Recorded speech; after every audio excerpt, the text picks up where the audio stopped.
Olá pessoal, tudo bem com vocês?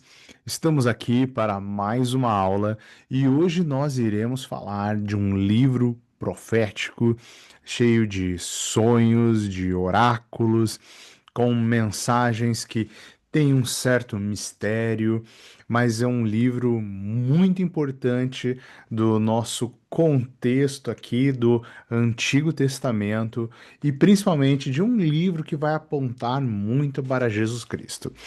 Então, para que você não perca nenhum detalhe da nossa aula de hoje, que é sobre o livro de Zacarias, acompanhe os meus slides aí, junto comigo. Então, deixa eu compartilhar com você. Então, vamos lá. Livro de Zacarias. Então, já deve estar aparecendo para você agora. E o que você não pode perder de vista quando você lê esse livro tão precioso?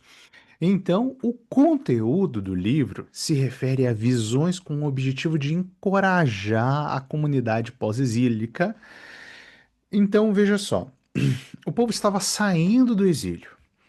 Então, era necessário reconstruir o templo, mas esse povo ele precisava ser, de uma certa maneira, né, encorajado. Então, esse encorajamento é para essa reconstrução do templo. Então, são também a Zacarias tem oráculos sobre um rei vindouro que seria morto e, por fim, triunfaria, que no começo parece um contrassenso, mas quando você pensa em Jesus Cristo faz todo sentido, né? Então, ao que o livro dá ênfase? Deus está com a comunidade remanescente do povo que retornou do exílio. Deus fará prosperar os líderes dessa comunidade. O futuro de Jerusalém e de Judá é brilhante e repleto de paz e glória. O rei de Israel voltará a Jerusalém em triunfo, mas será morto pelos pecados do povo. Deus punirá os inimigos de seu povo, mas muitas nações virão a conhecer o Senhor. Então vamos lá. Um pouco agora sobre Zacarias. Então, Zacarias quem é? Zacarias é um profeta de Jerusalém. Ele é contemporâneo de Ageu, livro que nós vimos anteriormente, mas com um ministério mais longo e conhecido, né? O texto dele é um pouco maior e é um livro mais falado também. A data profética, mais ou menos 520 anos antes de Cristo, até algum momento no início de 400 antes de Cristo. Nossa, Diego, mas aqui tem 120 anos, né, de diferença. As datas aqui, elas não são precisas, né? É uma aproximação, tá? Então vamos lá. Algo muito importante para você saber logo de cara da estrutura desse livro para você não se perder, tá? Então, você vai ver que Zacarias ele tem 8 visões, tá? E essas 8 visões, cada uma delas tem um significado importante, mas elas também se completam, tá? Uma tem, às vezes, um sentido com a outra. Então, a primeira visão tem seu sentido mais completo com a oitava, a segunda com a sétima, a terceira com a sexta, e o meio do livro é basicamente a quarta visão com a quinta visão, que daí veja que elas estão mais unificadas, né? Perfeitamente no meio. Então é um sentido quiástico, né? Que a nossa Bíblia Sagrada ela tem. Então, vamos lá. Outra parte muito importante sobre a estrutura, né, de Zacarias, das visões que ele tem, é que as Zacarias, as visões de Zacarias vêm mais ou menos no período da noite. Então ele tem essa visão e vai ter um momento em que ele faz essa descrição, ou seja, ele fala do que ele está vendo, e tem um outro momento que o anjo responde, né, ajudando ele a interpretar aquilo que ele viu. Aqui a gente não vai ter um tempo para ver todas as passagens na íntegra, mas pelo menos uma porção, né, generosa a gente vai conseguir ver, né? Então vamos lá. Então, já no capítulo 1, primeiro versículo, nós vamos ter ali o chamado, né, de Zacarias. Então, quando que veio? No oitavo mês do segundo ano do rei Dário. A palavra do Senhor veio ao profeta Zacarias, filho de Berequias e neto de Aido, tá? Então, veja só já como começa o chamado ao arrependimento. O Senhor muito se irou com seus antepassados. Por isso, diga ao meu povo: assim diz o Senhor dos Exércitos: voltem para mim, e eu me voltarei para vocês. Diz o Senhor dos Exércitos: não sejam como seus antepassados, aos quais antigos profetas proclamaram. Assim diz o Senhor dos Exércitos: dizem os seus caminhos e as más obras, mas eles não me ouviram nem me deram atenção, declara o Senhor. Então, esse chamado ao arrependimento está dizendo de forma clara: voltem para mim, eu me voltarei para vocês, não sejam como os seus antepassados. Então, aqui a gente vai ter a primeira visão, tá? Então, foi durante uma noite, apareceu na minha frente, Zacarias falando, um homem montado num cavalo vermelho. Ele estava parado entre as murtas num desfiladeiro. Atrás dele havia cavalos vermelhos, marrons e brancos. Então perguntei: quem são estes, meu senhor? O anjo que estava comigo respondeu: eu lhe mostrarei quem são. Então o homem que estava entre as murtas explicou: são aqueles que o Senhor enviou por toda a terra. E eles relataram ao anjo do Senhor que estava entre as murtas: percorram toda a terra e a encontramos em paz e tranquila. Então veja que aqui Zacarias descreve e o anjo explica. Então, basicamente, esses cavaleiros percorreram a terra e viram que agora ela estava em paz e tranquila. Isso é um oráculo de algo que há de vir. Por isso, né, um pouco mais adiante, assim diz o Senhor: estou voltando-me para Jerusalém com misericórdia, e ali o meu templo será reconstruído. A corda de medir será esticada sobre Jerusalém, declara o Senhor dos Exércitos. Diga mais: assim diz o Senhor dos Exércitos: as minhas cidades transbordarão de prosperidade novamente, e o Senhor consolará novamente a Sião e a escolherá Jerusalém. Então veja, esse primeiro oráculo ele é bastante positivo, né? Então é uma mensagem praticamente, né, de esperança. A segunda visão. Depois eu olhei para o alto e vi 4 chifres.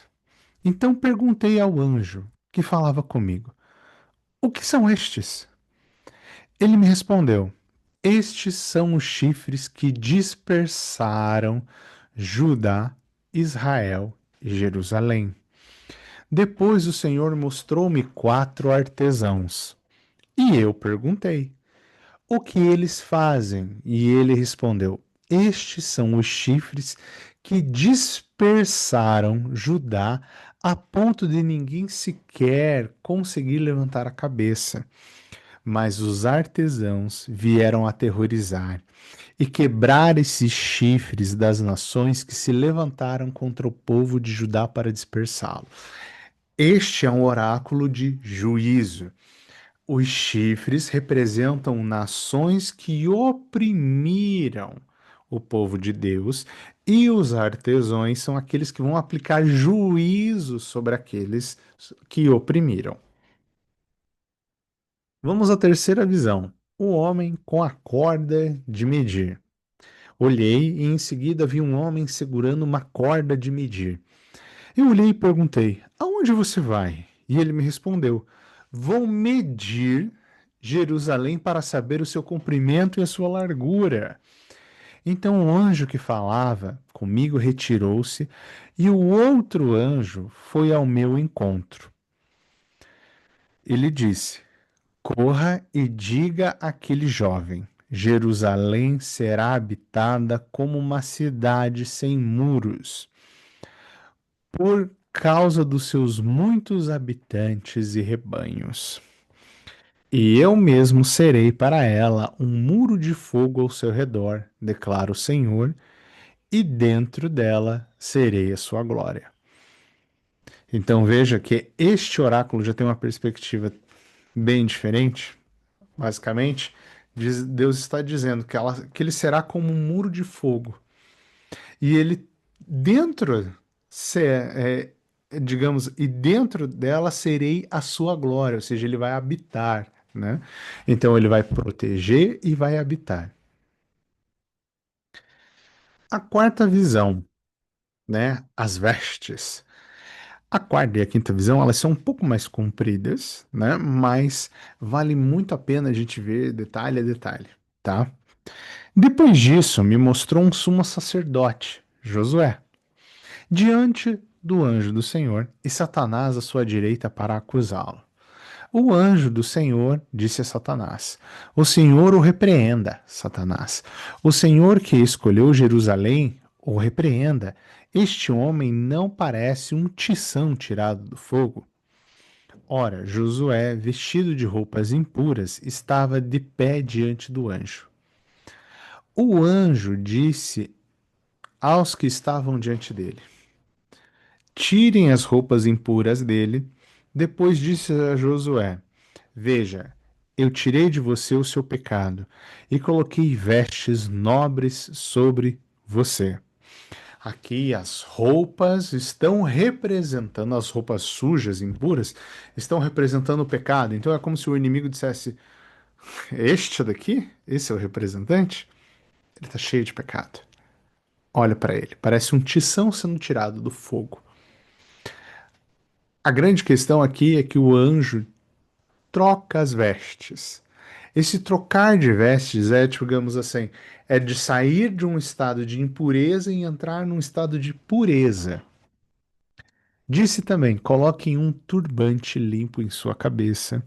Coloquem o turbante nele, colocaram um turbante nele e o vestiram, enquanto o anjo do Senhor observava. O anjo do Senhor exortou Josué, dizendo: Assim diz o Senhor dos Exércitos: Se você andar nos meus caminhos e obedecer os meus preceitos, você governará minha casa e também estará encarregado das minhas cortes. E eu lhe darei um lugar entre estes que estão aqui. Ouçam bem, sumo sacerdote Josué e seus companheiros sentados diante de você, homens que prefiguram coisas que virão. Vou trazer o meu servo, o renovo. Vejam a pedra que coloquei na frente de Josué. Ele tem 7 pares de olhos, e eu gravei nela uma inscrição, declara o Senhor dos Exércitos. E removerei o pecado dessa terra num único dia. Naquele dia, declara o Senhor dos Exércitos, cada um de vocês convidará seu próximo para sentar-se debaixo da sua videira e debaixo da sua figueira. Então veja que aqui essa questão das vestes, do renovo, ela é muito importante para tudo que a gente vê no Novo Testamento com a vinda de Jesus Cristo. Pois muito bem, e aqui nós temos a visão do castiçal dourado e das duas oliveiras. Depois o anjo falava comigo, tornou-me a despertar-me, como se desperta de alguém do sono, e me perguntou: O que você está vendo? Respondi: Vejo um candelabro de ouro maciço com um recipiente para azeite na parte superior e 7 lâmpadas e 7 canos para as lâmpadas. Há também 2 oliveiras junto ao recipiente, uma à direita, outra à esquerda. Perguntei ao anjo que falava comigo: O que significa isso, meu senhor? Veja que Zacarias ele precisa dessa interação, ele não consegue interpretar sozinho. E porque não era interpretável também. Disse: Você não sabe? Não, meu senhor, respondi. Esta é a palavra do Senhor para Zorobabel. Veja, É bem específico e bem direcionado para Zorobabel. Quando você volta lá no livro de Esdras, tal, tudo mais, você vai ver as atuações de Zorobabel. Não por força nem por violência, mas pelo Espírito, diz o Senhor dos Exércitos. Quem você pensa que é, ó montanha majestosa? Diante de Zorobabel, você se tornará uma planície. Ele colocará a pedra principal aos gritos de Deus abençoe, Deus abençoe. Então o Senhor me falou: as mãos de Zorobabel colocaram os fundamentos desse templo, mas suas mãos também o terminarão. Assim saberão que o Senhor dos Exércitos me enviou a vocês. Pois aqueles que desprezam o dia das pequenas coisas terão grande alegria ao verem a pedra principal nas mãos de Zorobabel. Então ele disse: estas 7 lâmpadas são os 7 olhos do Senhor que sondam toda a terra. A seguir perguntei ao anjo: o que significam essas duas oliveiras à direita e à esquerda do candelabro? E também perguntei: o que significam esses dois ramos de oliveira ao lado dos dois tubos que derramam azeite dourado? Ele disse: não sabe? Não, meu senhor. Então ele disse: são os dois homens que foram ungidos para servir ao soberano de toda a terra. Então, basicamente aqui, né, é importante a gente observar essa passagem porque as questões de Deus elas não são claras e objetivas diretamente para Zacarias. Ele precisa que Deus revele para ele. Aqui, o anjo do Senhor pode ser entendido como o próprio Deus falando para ele. Visão noturna. Pergaminho que voava. Levantei-me novamente os olhos e vi diante de mim um pergaminho que voava.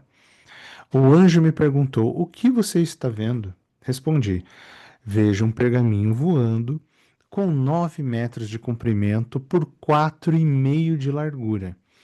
Então ele me disse: Eles, nele está escrita a maldição que está sendo derramada sobre a terra.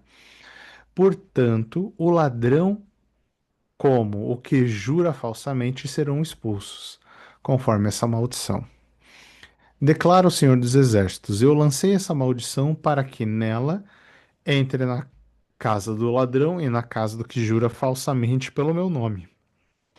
Ela ficará em sua casa e destruirá tanto as vigias quanto as vigas quanto os tijolos. Basicamente, o pergaminho que voa, as escrituras, a palavra de Deus, está dizendo nessa visão aqui que o ladrão e aquele que jura falsamente no nome do Senhor serão afastados, serão expulsos. Sétima visão: mulher dentro do cesto.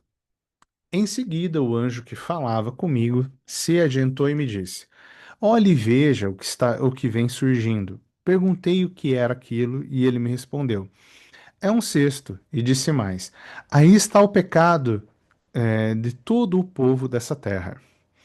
Então a tampa de chumbo foi retirada e ali dentro do cesto estava uma mulher sentada. Ele disse: esta é a perversidade.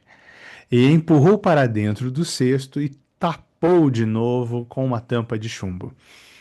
De novo ergui os olhos e vi chegarem à minha frente duas mulheres com asas como de cegonha.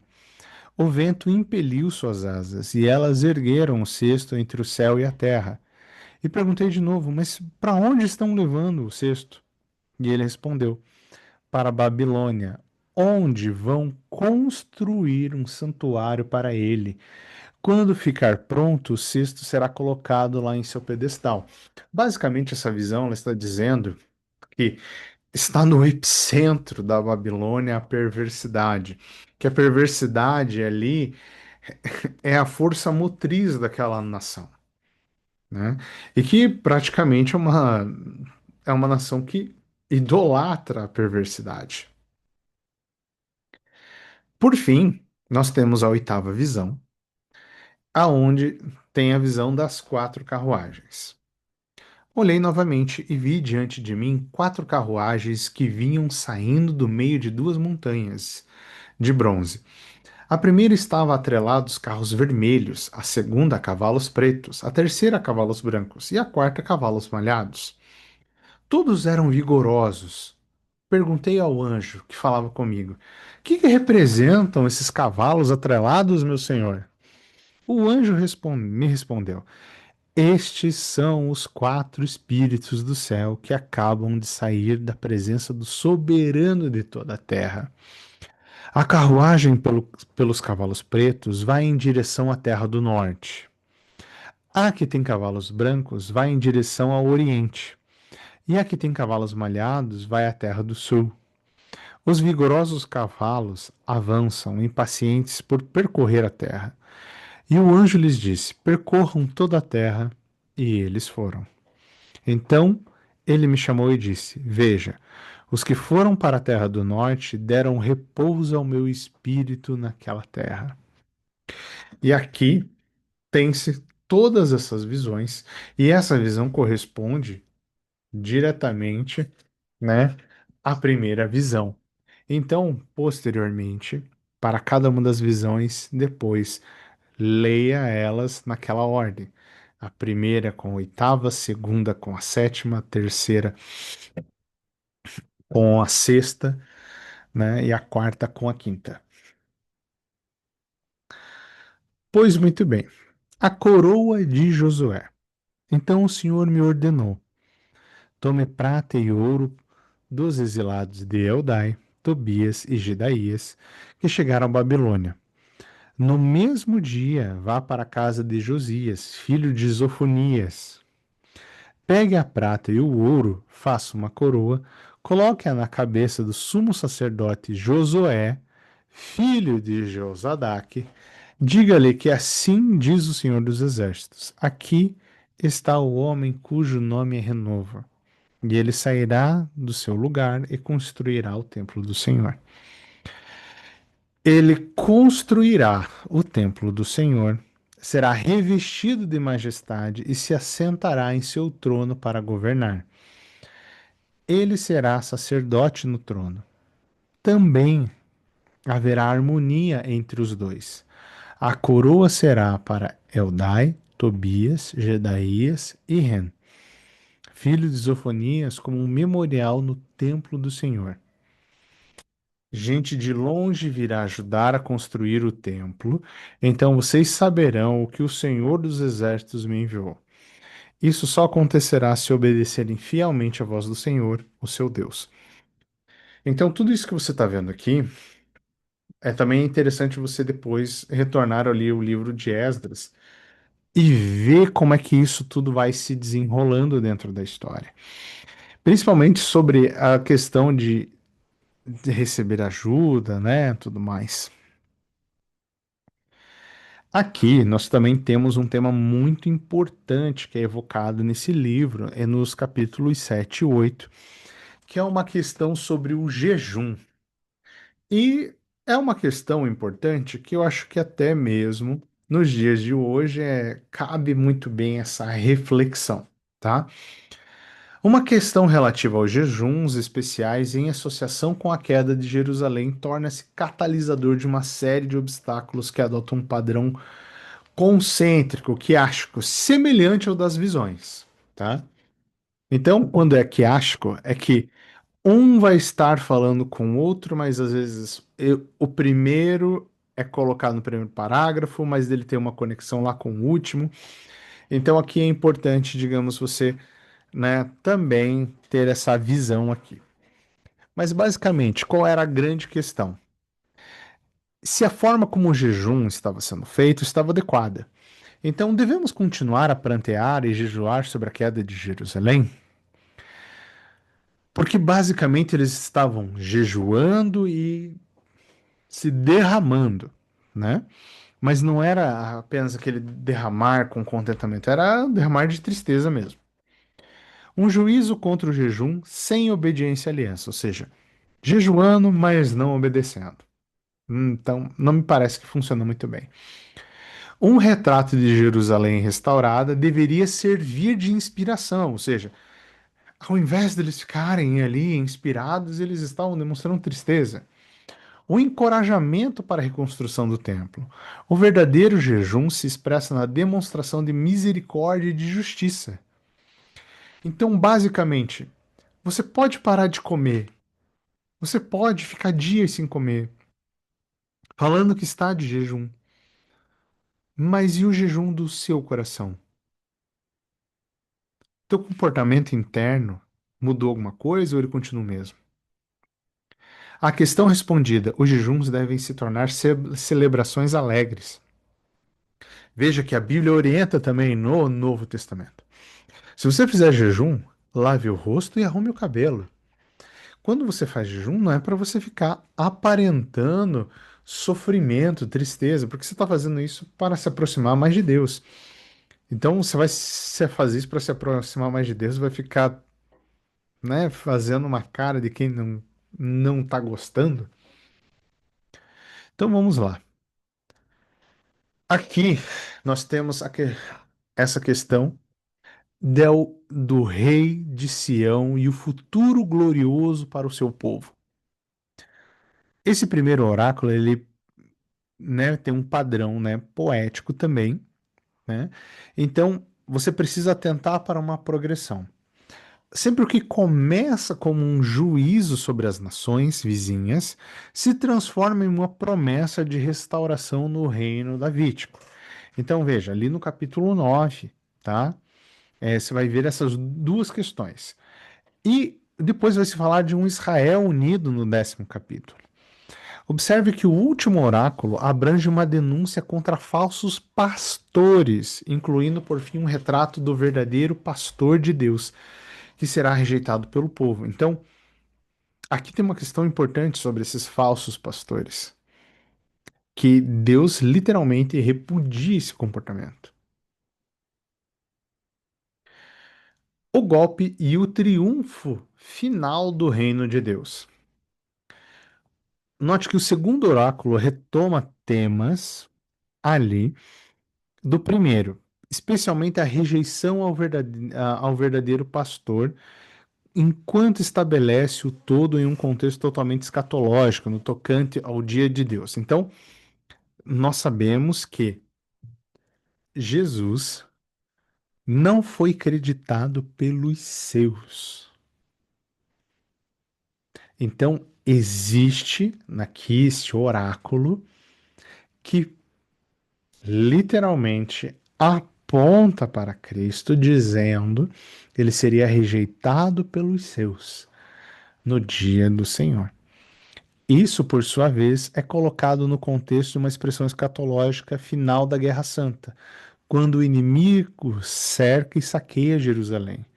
E o rei é morto, mas como encerramento, o rei glorioso e final de Deus emerge. Então veja, apesar de o pastor verdadeiro ser o do cordeiro verdadeiro ser morto, ele vence. E é por isso que este livro, ele é um livro importante de você ler, porque você vai ver que estes oráculos de Zacarias apontam diretamente para Cristo, ao ponto de você conseguir fazer essa análise aqui, tá? Então esse